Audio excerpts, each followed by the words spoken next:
FM world is changing very, very fast. Every day we wake up with new technology, new trends, new aspects of operation and maintenance, new initiatives happening. And you must learn to cope up with this rapid changes happening all around you. And this always starts by learning. Welcome to Connected FM, a podcast connecting you to the latest insights, tools, and resources to help you succeed in facility management. This podcast is brought to you by IFMA, the leading professional association for facility managers.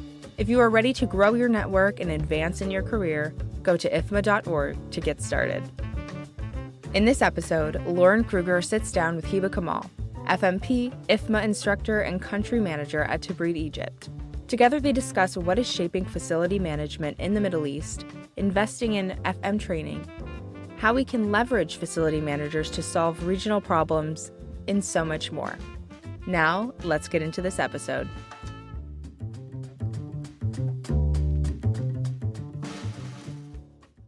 Welcome, everyone. Thank you for joining. I would like to introduce Heba Kamal. She is the country manager at Tabreed Egypt. She is an IFMA FMP as well as an IFMA instructor and has more than 24 years of experience in project and facility management in the MENA region. So, if you don't mind, Heba, tell us a bit more about yourself and how long have you been an instructor for IFMA? My name is Heba Kamal, as Lauren said, background electrical engineering, 24 years back. I started my career with project management in specific because facility management was a bit little not known in our region. So project management was the widely known aspect. In a specific, facility management started in 2012 as official title for facility manager. With IFMA, I tried to scale my knowledge and experience. At 2016, I was the first female FMP holder in Egypt. Since then, I started my journey with IFMA. Great. And how long have you been an IFMA instructor? I think I started the journey 2017 right away after I got my FMP. So I went through the whole entire process. I was officially certified by end of 2018. It was early 2019. Then I started instruction from 2019 onwards. Great. And why did you want to be an instructor for IFMA? As I always say to my students and my team, that facility management for me is just not a profession. I really enjoyed it. I really enjoy sharing experiences, sharing knowledge. And the more experience I had, the more I want to learn, the more I want to transfer my learning to new generations. And IFMA is the world's largest and most widely recognized international association for facility management professionals. So you just get them the right path or the right track to start their careers.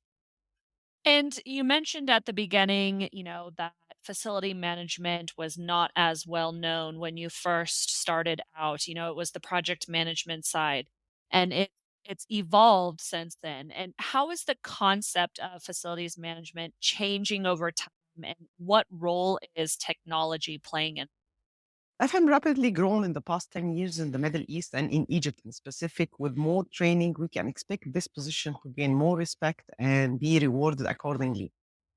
With more companies than ever before relying on technology and different tools to get our work done, FM solutions have also begun to focus on the everyday elements that allow a business to function with better cost saving initiatives, with better sustainability initiatives, which is the new challenge we are facing all now. And this should never affect also the quality. Technology have helped us a lot to achieve that. Having a record, having a history. We always say without a history, you cannot plan for the future. So technology was the great tool to help us build for a better future and better planning for future. Yes, absolutely. I completely agree with you. Technology is shaping so much of the world, and it's doing much to evolve facility management, especially it's been increased within the last couple of years because of the pandemic. So, absolutely. True, true, true. Help us a lot, pandemic. Yes, yes. The pandemic has shaped a lot of facility management for the future, and we've seen that. We're going to talk a little bit about that in the podcast here. Can you tell us a bit more about facility management in the Middle East? What are some current trends you're seeing? I know you've mentioned some already with technology and sustainability. but can you elaborate a little bit more on some additional trends you may be seeing?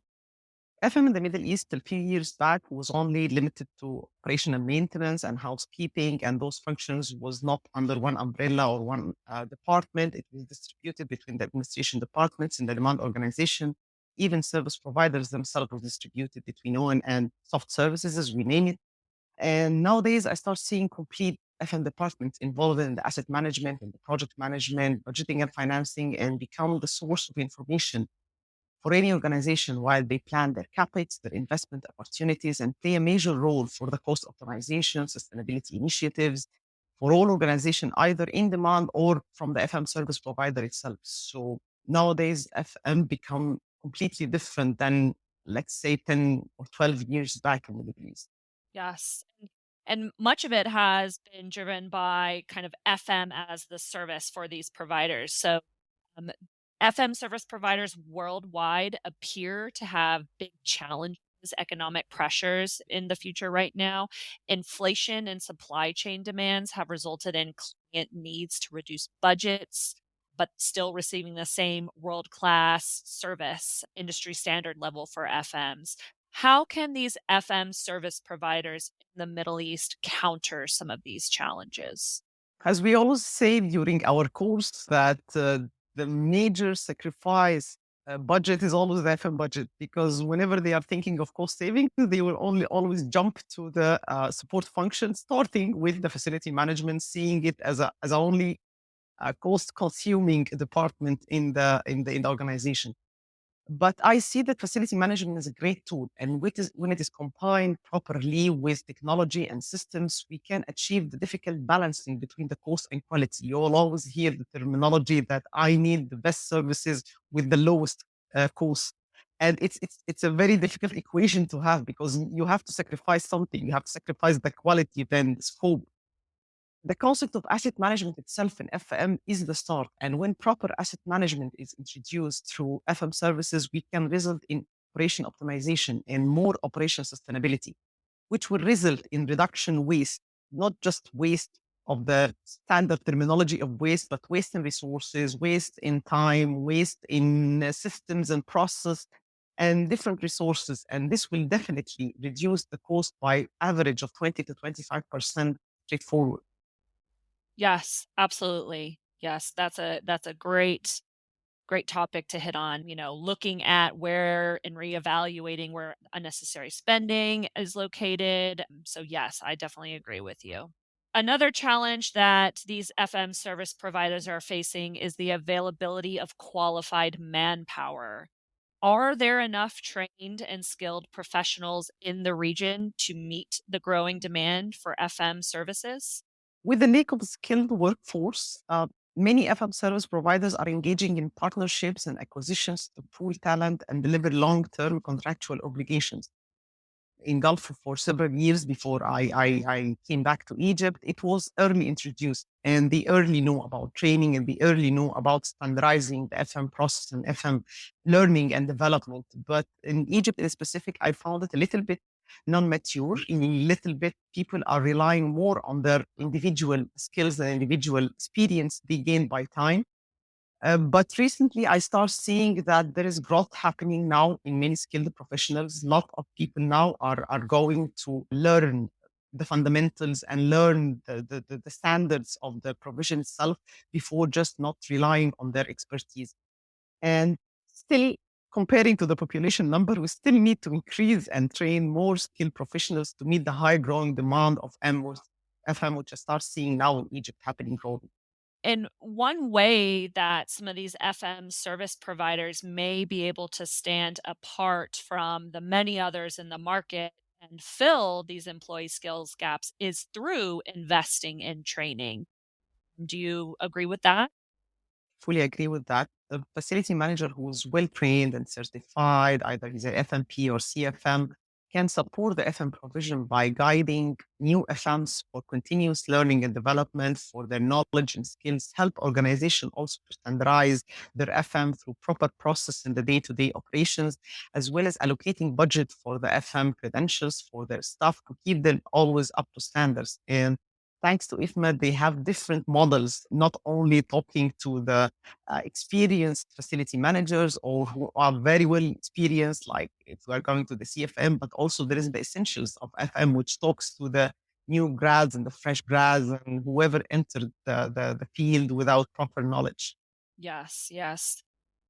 Training, lifelong learning is essential, and IFMA conducts research into the credentials and training and what are the benefits that others have received from those IFMA trainings. And we find that, not only is it helping to close skill gaps within a certain company or for the employer, but it's also helping with talent acquisition, having the employee stay with the company longer since the company is investing in their education. So all of that is affected. Training can affect all of those talent acquisitions and succession planning for these organizations.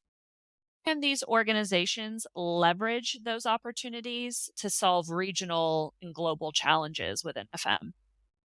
I always believe in the concept that starts small. Very simple operational optimization can lead to reasonable cost savings, which will open the organization appetite to set to spend more on innovation and technology. Don't jump to sensors and artificial intelligence and augmented reality and things which is really, really expensive to start introducing to him 5 or 6% of savings, which can be achieved through very small process enhancement and operation enhancement through the expertise you gave an FM, which will give you the same savings, which will increase their appetite for more saving and more spending on the same. There is a saying that the man who moves a mountain begins by carrying away small stones. Don't jump to carry the mountain as a one step in the beginning. Let's start with zero cost initiatives, as we say it, test them and analyze and report periodically the results so we can move to investing in innovation and technology. I love that quote. I think you explained that perfectly, and that would be of huge benefit to organizations, as you mentioned. And the COP27 Climate Summit was recently hosted in Sharm el Sheikh, Egypt, back in November of 2022. What's the significance of having the summit hosted in Egypt? I was privileged to attend the COP27 under the representative of UAE Ministry of Climate, and it was a great event. All eyes was in Egypt, being like they think that they will not be able to host such a great event or organize it in the professional manner, but actually it was astonishing organization. It was such a great event with very professional and top standard organization and facility management inside the different venues. The organization between the facilities inside the venues itself was really amazing. The event made the nation realize the importance of climate change, even for who never heard about the COP before or the climate change or the challenges which we are facing in climate. They understand, they know the initiatives which were done by many local organizations to be more sustainable, participate in the overall goal of reducing global warming and greenhouses emissions. So I found the people in the street itself, they were talking about that. And this all starts with the FM because those initiatives, who will implement them, who will be managing them, who will be reporting the results, who will come with the innovation. You will find at the end that the facility management department in each organization, each industrial field is the one responsible for implementing the actions which will result in achieving the goals of the COP27.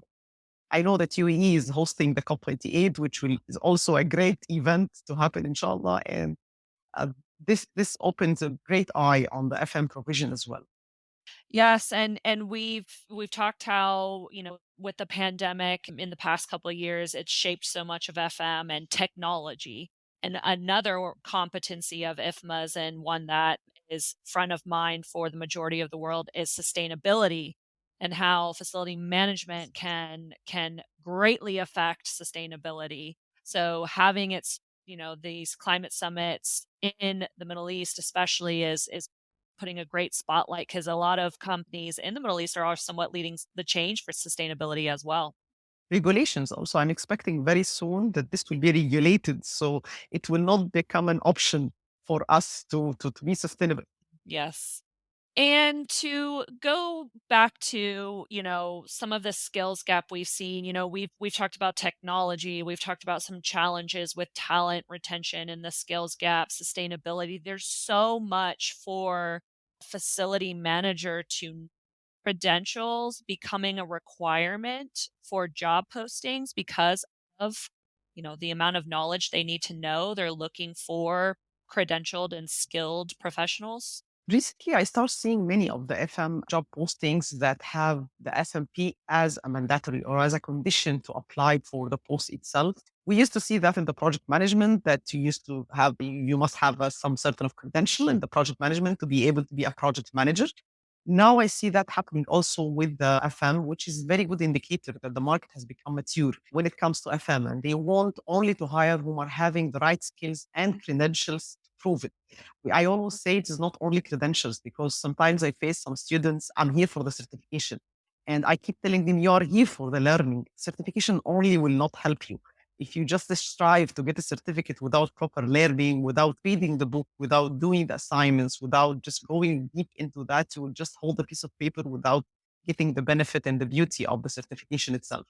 So combining proper skills, experience, sharing knowledge, in participating in many events, which IFMA is doing all the time to share knowledge across the market, plus the credentials will help to enhance your skills. It's so important. There is a community of professionals out there. And just as you mentioned, connecting with that community, knowledge sharing, benchmarking can only help support individuals and their organizations. So there are other FM credentials and organizations out there. Why do you support FM training from IFMA and the FMP credential?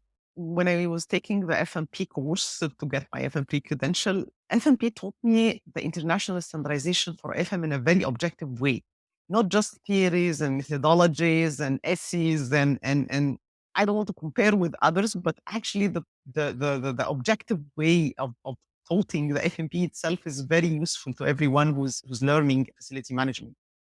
The continuous interaction also between IFMA members and fellows are exceptional, since IFMA strive for excellence and growth through innovation, leadership, and sharing knowledge. FMP learning objectives and test questions also are the result of best practices shared by facility managers worldwide. What you learn is ideal scenario of how FM should respond to situation in any industry in any country worldwide. Great. And we're going to conclude the podcast here with one more question. What is one piece of advice you would give to facility managers today, or for someone maybe entering the FM field and looking to grow in their career? Don't stop learning. Regardless your age, your title, your provision, don't stop learning. A Greek philosopher once they said, change is the only constant in life. Learning itself is a change in our mindset and style. And every world is changing very, very fast. Every day we wake up with new technology, new trends, new aspects of operation and maintenance, new initiatives happening. And you must learn to cope up with this rapid changes happening all around you. And this always starts by keep learning. Don't stop at certain stage and say, I have enough. We never have enough from learning. Excellent advice, Heba. Thank you so much for joining us and providing your insights into FM in the Middle East region and your insights into the FMP and training individuals. So, thank you so much for your time. I appreciate it. Thanks a lot, Lauren, and thanks to everyone, and hope to be with you soon again, inshallah. Thank you so much for listening. I hope you really enjoyed this episode. And as always, please don't forget to rate, review, and subscribe to the podcast for more incredible content.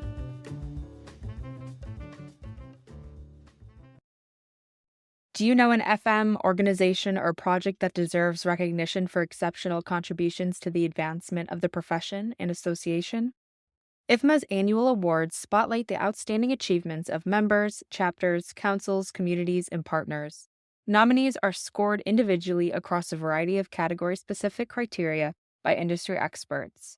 Awards are presented at IFMA's World Workplace, and nominations are due June 30th. Submissions for the FM Innovation Award Phase 1 are due April 29th. Start your application today at awards.ifma.org.